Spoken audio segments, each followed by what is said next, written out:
warahmatullahi wabarakatuh. Alhamdulillahirabbil alamin. Segala puji bagi Allah Tuhan semesta alam yang telah memberikan kita nikmat sehat sehingga kita dapat melakukan pembelajaran pada pagi hari ini. Selanjutnya salawat dan salam tidak lupa kita haturkan kepada junjungan kita Nabiullah Nabi Muhammad SAW yang kita nantikan syafaatnya di yaumul akhir. Amin. Kepada yang terhormat Ibu Rica Putri Aprilia SPD MPD selaku dosen pengampu mata kuliah evaluasi pembelajaran, dan kepada teman-teman sekalian kelas H semester 5 yang saya sayangi. Di sini kami dari kelompok 8 ingin mempresentasikan hasil diskusi makalah kelompok kami yang berjudul Reliabilitas Instrumen. Kelompok 8 terdiri dari saya sendiri Meita Kia Anjani, rekan saya Siti Nurhayati, dan Aura Salsa Nabila. Oke, selanjutnya izinkan kami mempresentasikan hasil makalah kami. Selanjutnya akan dilanjutkan oleh saudari Siti Nurhayati, dipersilakan. Assalamualaikum warahmatullahi wabarakatuh. Nama Siti Nurhayati, NPM 1811010294. Saya akan menjelaskan tentang pengertian reliabilitas, karakteristik pengukuran reliabilitas, dan faktor-faktor yang mempengaruhi reliabilitas. Yang pertama itu pengertiannya. Reliabilitas adalah karakter lain dari hasil evaluasi. Reliabilitas adalah tingkat atau derajat konsistensi dari suatu instrumen. Reliabilitas juga dapat diartikan dengan konsistensi dan keajengan. Menurut Sugiono, reliabilitas adalah serangkaian pengukuran atau serangkaian alat ukur yang memiliki konsistensi bila pengukuran yang dilakukan dengan alat ukur itu dilakukan secara berulang. Yang selanjutnya yaitu karakteristik pengukuran reliabilitas. Karakteristik pengukuran reliabilitas terbagi menjadi 3. Yang pertama yaitu reliabilitas merupakan milik dari suatu set nilai tes itu sendiri. Artinya, suatu tes dikatakan baik apabila dapat menghasilkan skor yang cukup akurat. Apabila tes tersebut diberikan pada kelas tertentu, maka bisa juga menghasilkan skor yang cukup konsisten bila diberikan pada kelas yang berbeda atau diberikan pada kelas yang sama pada waktu yang berbeda. Yang kedua yaitu suatu tes dikatakan reliable jika dua buah tes dilakukan pada jarak waktu yang berbeda dan menunjukkan skor yang tidak jauh berbeda. Yang selanjutnya yaitu yang ketiga, reliabilitas dapat dinyatakan untuk 2 atau lebih pengukuran independen yang diperoleh dari tes yang sama untuk setiap anggota kelompok. Selanjutnya faktor-faktor yang mempengaruhi reliabilitas. Yang pertama yaitu panjang tes, berarti banyaknya saat soal tes tersebut. Yang kedua itu yaitu sebaran skor. Biasanya sebaran skor akan membuat tingkatan reliabilitas semakin tinggi. Yang ketiga yaitu tingkatan kesukaran dalam penilaian yang menggunakan pendekatan penilaian acuan normal.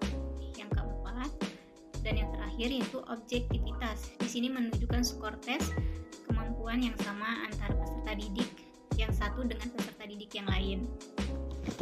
Assalamualaikum warahmatullahi wabarakatuh. Perkenalkan, nama saya Aura Salsa Nabila, MPM 1811011012. Di sini saya akan menjelaskan mengenai metode pengujian reliabilitas dan teknis pengujian reliabilitas. Metode pengujian reliabilitas. A. Teknik paralel. Teknik paralel disebut juga teknik double test double trial. Pada teknik reliabilitas ini dilihat apakah hasil ukur sekarang masih mirip dengan hasil ukur, apakah jawaban responden ekuivalen sehingga dinamakan reliabilitas ekuivalen, di mana korelasi dilakukan pada skor responden saja tanpa memperlihatkan komposisi butir. Komposisi butir boleh apa saja dengan sasaran yang tidak perlu sama. Kesamaan yang dimaksud adalah kesamaan tujuan, tingkat kesukaran, dan susunan. Yang kedua, teknik ulang atau tes repeat test, disebut juga teknik single test double trial, menggunakan sebuah instrumen namun dites 2 kali. Hasil atas tes pertama dan kedua kemudian diprosesasikan untuk mengetahui besarnya indeks reliabilitas. Tapi perhitungan yang digunakan sama dengan yang digunakan teknik pertama, yaitu rumus korelasi person. Dari reliabilitas ini dilihat apakah hasil ukur ulang masih mirip dengan hasil ukur, apakah jawaban responden stabil sehingga dinamakan reliabilitas stabilitas. Korelasi dilakukan pada seekor responden saja tanpa memperlihatkan komposisi butir. Komposisi butir boleh apa saja dengan sasaran yang tidak perlu sama.